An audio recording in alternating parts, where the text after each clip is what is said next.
نحمده ونصلي على رسول الكريم اما بعد فاعوذ بالله من الشيطان الرجيم بسم الله الرحمن الرحيم الحمد لله رب العالمين والعاقبۃ للمتقین الصلاۃ والسلام علی سید المرسلین خاتم النبیین شفیع المذنبین رحمت للعالمین۔ تمام تعریفیں اللہ کے لیے ہیں جو تمام جہانوں کا پالنے والا ہے، مالک ہے، پروردگار ہے۔ درود و سلام آپ صلی اللہ علیہ وآلہ وسلم پر، آپ کی آل پر، آپ کی اہل بیت پر، آپ کے اصحاب پر۔ آج کا موضوع ہے فقر، اور ارشاد باری تعالیٰ ہے واللہ الغنی وانتم الفقراء، اللہ ہی غنی ہے اور تم محتاج و فقیر ہو۔ اور نیز فرمایا یا ایھا الناس انتم الفقراء الی اللہ واللہ ھو الغنی الحمید۔ فاتح، اے لوگو تم اللہ کی طرف محتاج فقیر ہو اور اللہ ہی غنی ہے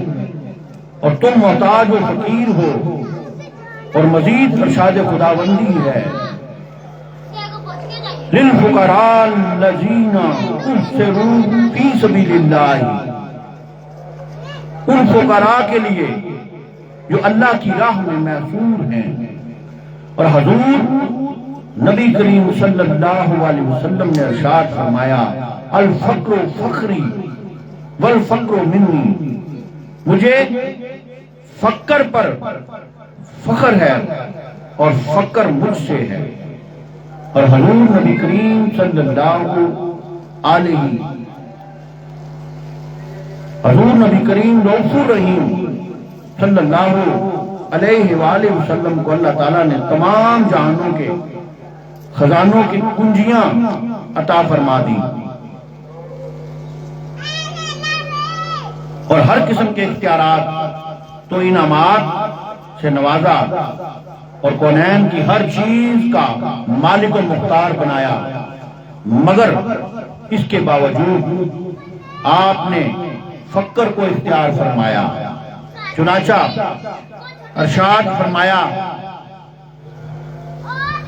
سنن ترمذی رقم الحدیث، اے خدا، اے اللہ تبارک و تعالی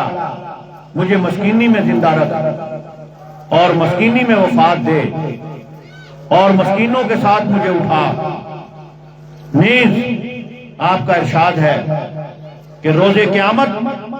اللہ تعالیٰ ارشاد فرمائے گا مسند الفردوس رقم الحدیث، میرے محبوبوں کو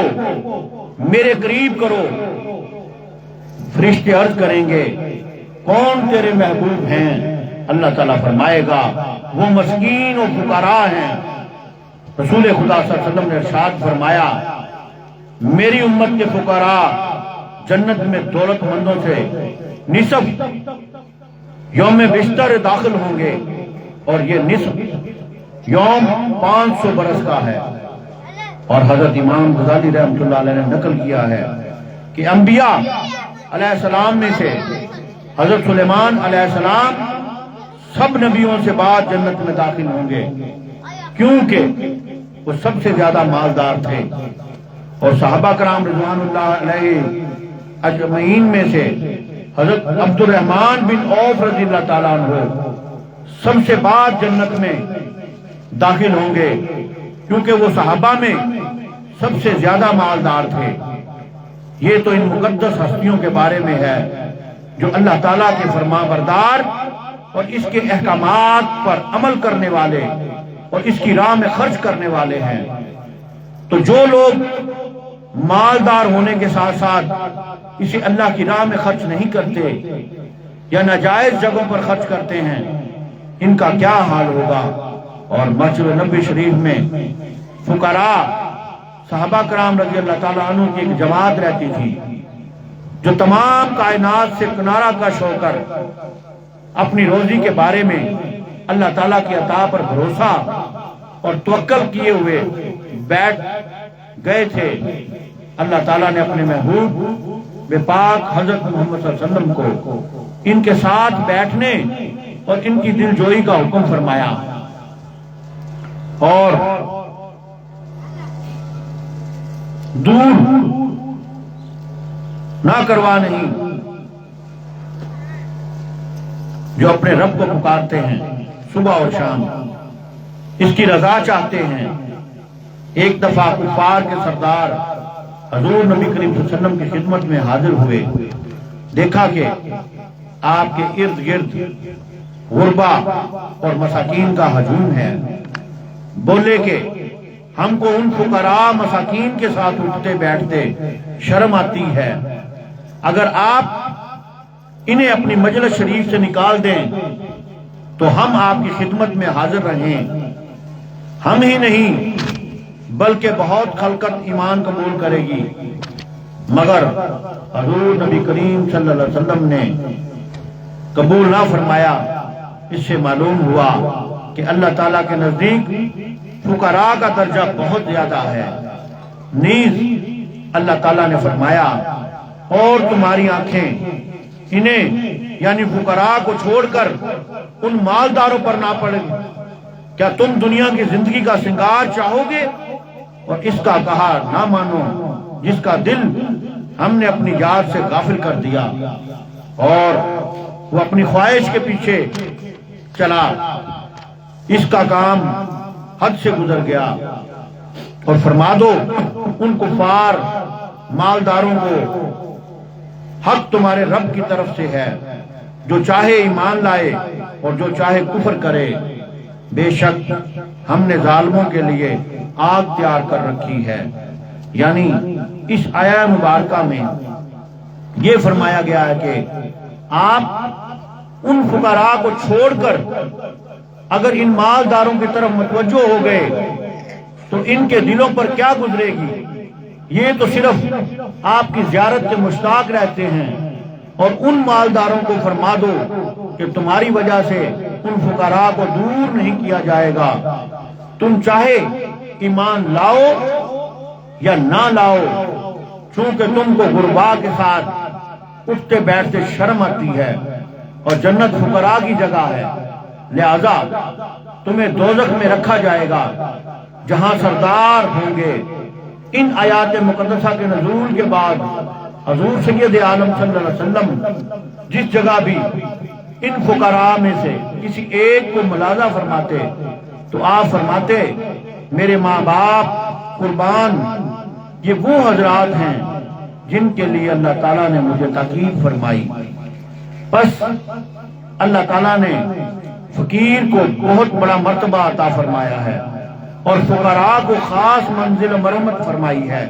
یہاں تک کہ انہوں نے اسباب ظاہری و باطنی کو ترک کر کے مکمل طور پر مسبب الاسباب یعنی اللہ تعالیٰ کی طرف رجوع اختیار کیا۔ اب ان کا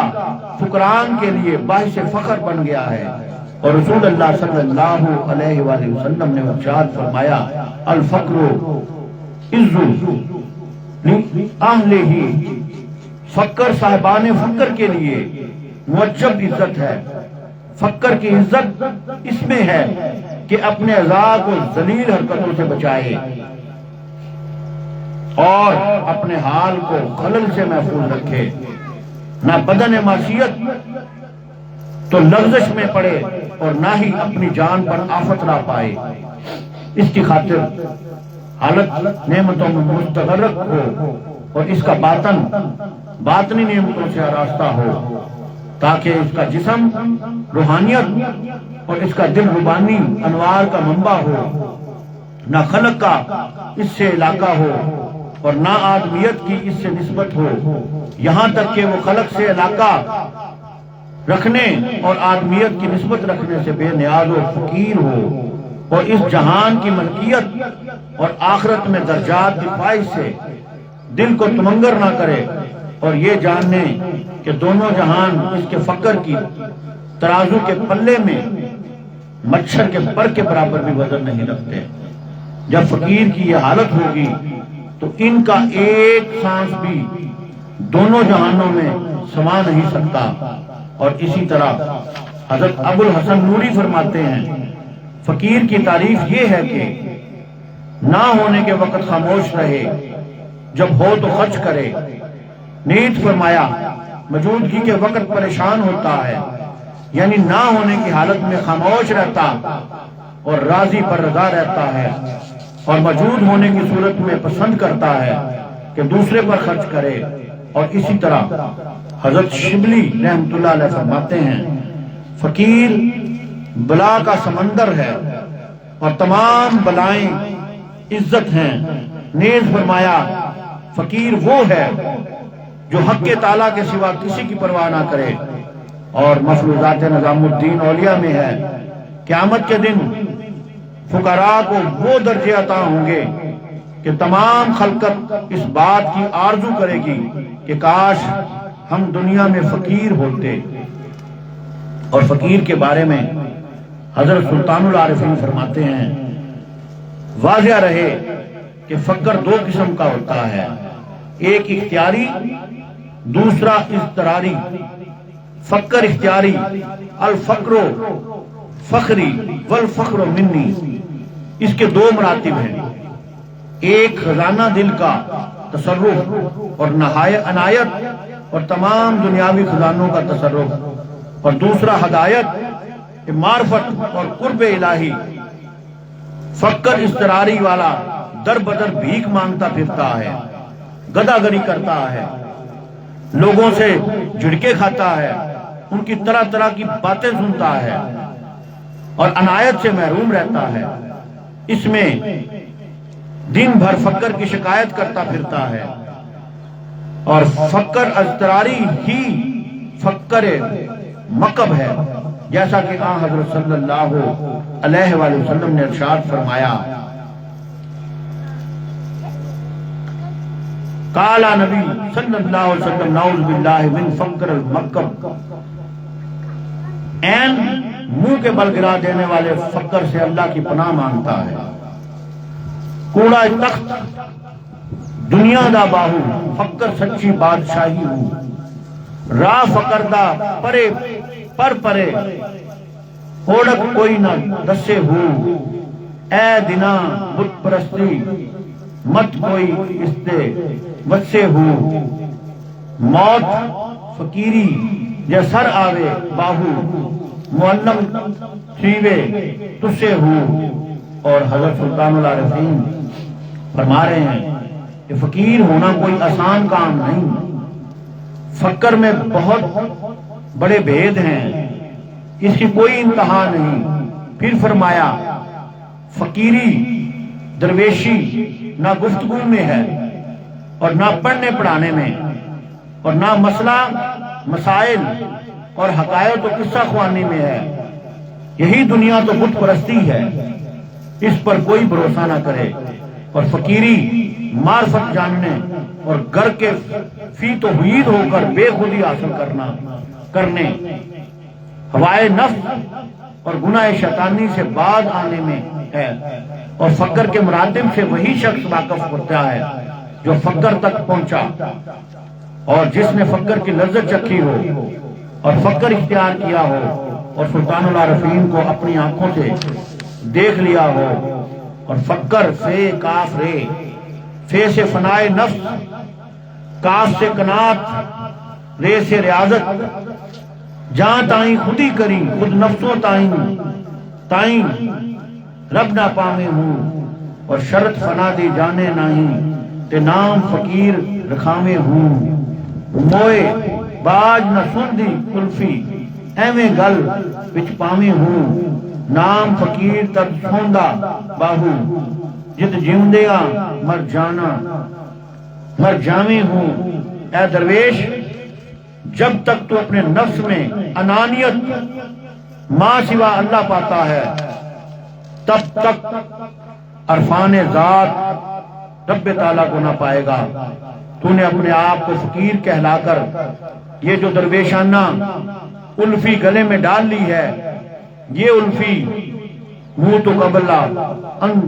تموتو،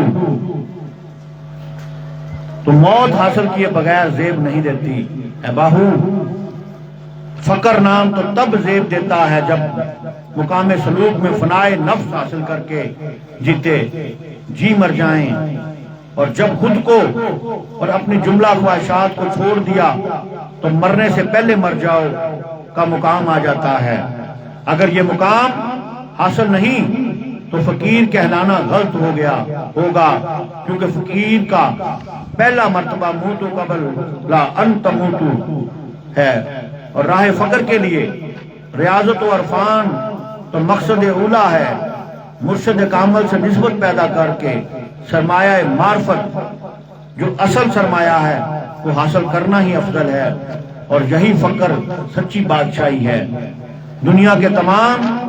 جاہ و جلال و فقر کے سامنے ہیچ ہیں۔ فقر رحمت راز وحدت نور حق در حکم فقرش بود جملہ خلق۔ فقر رحمت ہے، وحدت کا راز اور اللہ کا نور ہے، فقر کے حکم کے تحت تمام مخلوق ہے۔ فقر عاجز مبین مفلس حقیر نظر فقرش کیمیا روشن ضمیر۔ فقر کو بے اختیار اور مفلس مت سمجھو، فقر کی نظر سونا بنانے والی روش دل ہے۔ اور اس کے علاوہ ہمارے پیر و مرشد حضرت خواجہ محمد ایوب جہانگیری خصوصی طور پر 3 قسم کے لوگوں کی صحبت سے بچنے کا فرماتے تھے کہ ان کی صحبت سے دور رہو۔ شیخ المشایخ یحییٰ بن معاذ رازی رحمۃ اللہ فرماتے ہیں کہ 3 قسم کے لوگوں کی صحبت سے بچو، ایک غافل علماء سے، دوسرے سست فقراء سے، اور تیسرے جاہل صوفیوں سے۔ غافل علماء وہ ہیں جنہوں نے دنیا کو اپنے دل کا قبلہ بنا رکھا ہے اور شریعت میں آسانی کے متلاشی رہتے ہیں، اور بادشاہوں کو پوجتے ہیں، ظالموں کا دامن پکڑتے، ان کے دروازوں کا طواف کرتے، خلق میں عزت و جاہ کو اپنا محراب گردانتے، اپنے غرور اور تکبر اور عقل مندی پر فریفتہ ہوتے، دانشتہ اپنے کلام میں رکت پیدا کرتے، ائمہ و پیشواؤں کے بارے میں زبان تان دراز کرتے، بزرگان دین کو مقبول کرتے اور زبان درازی میں مشغول رہتے ہیں۔ اگر ان کے ترازو کے پلڑے میں دونوں جہانوں کی نعمتیں نہیں پیدا ہوتی تو اس وقت وہ کینہ و حسد کو اپنا مذہب بنا لیتے ہیں، اور غرض یہ کہ یہ باتیں علم کی نہیں، علم تو ایک ایسی صفت و خوبی ہے جس سے جہل و نادانی کی باتیں کسی اہل علم سے دور کر دیتی ہیں۔ اور دوسرا سست فقراء، یہ وہ لوگ ہیں جب کوئی کام اپنی خواہش کے مطابق کرتے ہیں، اگرچہ وہ باطل ہی ہو تو وہ اس کی مداح و تعریف کرتے ہیں، اور جب کوئی کام اپنی خواہش کے خلاف کرتے ہیں، اگرچہ وہ حق ہی ہو تو اس کی مذمت و برائی کرتے ہیں، اور مخلوق سے ایسا سلوک کرتے ہیں جس میں جاہ و مرتبہ کی طمع ہوتی ہے، اور عمل باطل پر مخلوق سے مداحنت کرتے ہیں۔ اور اسی طرح تیسرا جاہل صوفی، یہ وہ لوگ ہیں جن کا کوئی شیخ و مرشد نہیں ہوتا۔ دوبارہ کان کھول کے سن لیں، یہ ہمارے پیر و مرشد کا فرمان ہے کہ جاہل صوفی یہ وہ لوگ ہیں جن کا کوئی شیخ و مرشد نہیں ہوتا، انہوں نے کسی سے بیعت نہیں کی ہوتی، کسی کے آگے عاجز نہیں ہوئے ہوتے، اور اپنے تکبر اور گھمنڈ کی وجہ سے روپ تو دھار لیتے ہیں ویسا ہی صوفیوں والا، لیکن جو انسان کے اندر ہوتا ہے وہی باہر ہوتا ہے چہرے پہ، وہ آپ اس کے چہرے پہ دیکھ سکتے ہیں۔ مومن کا آئینہ ہوتا ہے۔ تو یعنی بات ہی چل رہی ہے کہ جاہل صوفی یہ وہ لوگ ہیں جن کا کوئی شیخ و مرشد پیر و مرشد نہیں ہوتا، اور کسی بزرگ سے انہوں نے تعلیم و ادب نہیں سیکھا، اور خود بخود مخلوق خدا کے درمیان کود پڑے، جنہوں نے زمانے کی ملامت کا مزہ تک نہ چکھا، مگر اندھے پن سے سبز رنگ کے کپڑے پہن لیے، بے حرمتی سے خوشی کے راستے میں تیر کر ان کی صحبت اختیار کر لی، ان کی حماقتیں ان میں پھیل گئیں، غرض یہ کہ خود استائی میں مبتلا ہو کر حق و باطل کی راہ میں تمیز کرنا ان سے پوشیدہ ہو گیا۔ بس 3 گروہ ہیں جن کو شیخ کامل ہمیشہ یاد رکھے اور اپنے مریدوں کو ان کی صحبت سے بچنے کی تلقین کرے، کیونکہ یہ لوگ اپنے دعووں میں جھوٹے ہیں اور ان کی روش ناقص و نامکمل ہے، اور اسی طرح حضرت ابو بکر براق رحمۃ اللہ علیہ سے منقول ہے۔ لوگوں کے 3 گروہ ہیں، ایک علماء، دوسرا امرا اور تیسرا فقراء۔ جب علماء خراب ہوتے ہیں تو خلق پر طاعت و احکامات شریعت تباہ ہوتے ہیں، اور امرا خراب ہوتے ہیں تو لوگوں کی روزی تباہ ہوتی ہے، اور جب فقراء خراب ہوتے ہیں تو لوگوں کے اخلاق برباد ہوتے ہیں۔ لہذا امر و سلاطین کی خرابی ظلم و ستم سے ہوتی ہے، اور علماء کی خرابی لالچ و طمع سے، اور فقراء کی خرابی ریاست طلبی سے۔ جب تک امراء سلاطین علماء سے منہ نہ موڑے تباہ و خراب نہیں ہوتے، اور جب تک علماء بادشاہوں کی صحبت اختیار نہ کریں تباہ و خراب نہیں ہوتے، اور جب تک فقراء ریاست و منزلت کی خواہش نہیں کرتے تباہ و خراب نہیں ہوتے۔ اس لیے کہ بادشاہوں کا ظلم بے علمی سے ہے، اور علماء میں طمع بددیانتی سے ہے، اور فقراء میں ریاست طلبی بے توکلی سے ہے۔ لہذا بے علم بادشاہ، بددیانت عالم اور بے توکل فقیر بہت برے ہوتے ہیں۔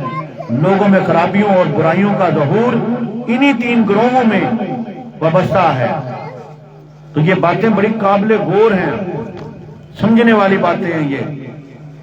اور اسی لیے غیر اسلام فقراء فقیری جوگیوں میں بھی ہے، اور ان میں زبردست فقیری ہوتی ہے، مگر ناپاک ہندو مذہب میں ایک تو وید شاستر ہے اور دوسرا یوگ وید شاستر ان کی شریعت ہے، اور یوگ ان کی طریقت شاستر کے ماہر کو پنڈت کہتے ہیں، اور یوگ کے ماہر کو یوگی اور سوامی کہتے ہیں۔ عیسائی مذہب میں بھی فقیری ہے۔ عیسائی شریعت بائبل کے ماہر کو قسیس اور بے شادی بیاہ تنہا رہ کر زندگی بسر کرنے والے فقیر کو راہب کہتے ہیں، اور قرآن مجید میں دونوں کا تذکرہ ہے۔ ان میں قسیس علماء راہبان درویش ہیں، اور بدھ مذہب کے فقیر کو بنگی کہتے ہیں۔ پس کون سا مذہب ہے جس میں فقیری نہیں؟ مگر بعثت حضور نبی کریم صلی اللہ علیہ وسلم کے بعد سب ناپاک منسوخ ہے۔ ہمیں اس فقیری کی ضرورت ہے جسے رسول اللہ صلی اللہ علیہ وسلم لائے، اور جس طرح اسلام کے بعد تمام مذاہب منسوخ ہو گئے، اسی طرح ان دینوں میں اور مذہبوں کی فقیری بھی منسوخ ہو گئی۔ اسلام کامل و مکمل مذہب ہے، اسلام کی فقیری بھی کامل و مکمل ہے۔ ناپاک لوگوں کی فقیری بھی ظاہری طور پر زبردست ہوتی ہے، مگر عالم ناسوت یعنی اسی عالم ظاہر تک رہتی ہے، اور عالم ملکوت جبروت اور لاہوت میں اس کا کوئی دخل نہیں ہے۔ اور دوسرے مذاہب کی فقیری جس طرح بکری کا گوشت ہے اور سور کا گوشت بھی گوشت ہے، مگر سور کا گوشت مسلمان اس لیے نہیں کھاتے کہ وہ حرام ہے اور ناپاک ہے، اور بکری کا گوشت اس لیے کھاتے ہیں کہ وہ حلال اور پاک ہے۔ اور اسی طرح ناپاک اور پاک فقیری کا معاملہ ہے۔ ہم جوگیوں اور دوسرے مذاہب والوں کی فقیری کے منکر نہیں، ان میں بھی بڑی زبردست فقیری ہے، مگر ہمارے لیے ناپاک ہے۔ جس طرح کے مسلمانوں کے لیے سور کا گوشت ناپاک ہے، اسی طرح وہ فقیری بھی ناپاک ہے جو غیر مذہب کے پاس ہے، جو عمل کرتے ہیں لیکن با عمل نہیں ہے، پھر شیطان کے چنگل میں آ جاتے ہیں، شیطان کے اور نفس کے چنگل میں پھنس جاتے ہیں اور خناس کے اچھے چڑھ جاتے ہیں، وسوسوں کا شکار ہو جاتے ہیں۔ اس لیے درویشی جو ہے اس میں خواہشوں کو ختم کر دیتا ہے شیخ کامل۔ جب آپ سلوک کی منزل حاصل کرنے کے لیے کسی شیخ کامل کے مرید ہوتے ہیں، بیعت کرتے ہیں ان سے، اور جب وہ آپ کو ذکر دیتا ہے، ذکر جلی دیتا ہے، ذکر خفی دیتا ہے، ذکر قلبی دیتا ہے، اس کے ذریعے پھر وہ آپ کے نفس امارہ پر حملے کرتا ہے۔ خناس جو شیطان نے دل کے اوپر بٹھا رکھا، وسوسے پیدا کرتا ہے، اس پر حملے کرتا ہے ذکر خفی کے ذریعے، بار بار ذکر خفی کرتا ہے، اس سے نفس کو تکلیف پہنچتی ہے اور خناس کو تکلیف پہنچتی ہے جب، اور شیطان کے شر سے محفوظ رہتا ہے کہ ہو دیا ضربہ لائی جا جے میں من دائی یار منائی جا۔ پھر پیر و مرشد اس کو ہو کی ضربوں کی طرف متوجہ کرتا ہے، اور اندہ ذکر صالحین کا تنزل رحمتہ، اور جہاں پر صالحین کثرت سے ذکر کرتے ہیں وہاں پر رحمت کا نزول ہوتا ہے، اور اللہ کا ذکر ہی دلوں کو اطمینان بخشتا ہے۔ حکم تو ہے کہ اے ایمان والو اللہ کا ذکر کثرت سے کرو، کثرت کا حکم آیا ہے تاکہ تم فلاح پا سکو۔ اس لیے جب ہم بیعت کرتے ہیں تو ذکر خفی دیتے ہیں، ذکر قلبی دیتے ہیں، ذکر جلی کرواتے ہیں، وہ اسی لیے کہ جو ہمارے تین ازلی دشمن ہیں ان کے شر سے بچا جائے، ان کے حملوں سے بچا جائے،